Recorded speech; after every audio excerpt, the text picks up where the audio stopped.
So dear student, अब हम जानेंगे कि डाइलेक्ट्रिक कांस्टेंट यानी परावैद्युतांक, माध्यम का परावैद्युतांक क्या होता है।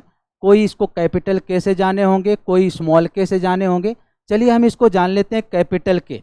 तो डाइलेक्ट्रिक कांस्टेंट क्या है? ये मीडियम की स्ट्रेंथ है, ठीक है ना, यानी पावर, क्षमता किसी भी माध्यम की। जैसे आप जानते हैं कि वायु के की डिफरेंट डिफरेंट वैल्यू आप सुने होंगे कि एयर और वैक्यूम के लिए 1 होता है, वाटर के लिए, पानी के लिए इसकी वैल्यू 81 होती है, 80 to 81।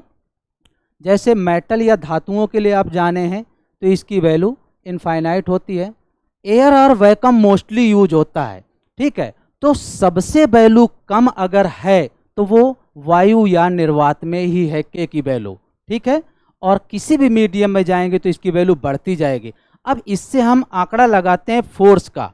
तो हर एक क्वेश्चन में एयर में ही देता है। अब जब मीडियम चेंज होगा तो फोर्स बदलेगा, बढ़ेगा कि घटेगा। फॉर एन एग्जाम्पल, जैसे दो लोग आपस में लड़ रहे हैं, ठीक है। अब ये पहले एयर में है तो फोर्स F1 है। अब ये दोनों आदमी वही हैं, इनके बीच में गैप वही है, ये पानी में गिर गए तो अब इनके बीच में फोर्स क्या होगा? घटेगा, बढ़ेगा या वही रहेगा? तो सब जानते हैं अगर एयर में कोई एक दूसरे के थप्पड़ चला रहे हैं तो पूरी पावर से लगेगा, और अगर वो पानी में कूद गए तो वो थप्पड़ उतनी पावर का नहीं लगेगा। क्यों? बीच में क्या आ गया? पानी, वाटर।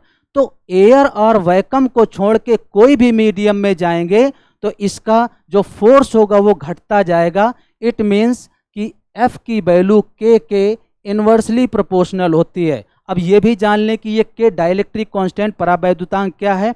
तो माध्यम की स्ट्रेंथ है। जैसे दो बोतल में एक ही कलर का, एक में पानी और एक में तेजाब रखा है। पानी अगर हाथ में डालें तो मैल साफ, और तेजाब अगर हाथ में डालें तो हाथ ही साफ। तो जानिए ये है F इन्वर्सली प्रोपोर्शनल टू के। Thank you guys.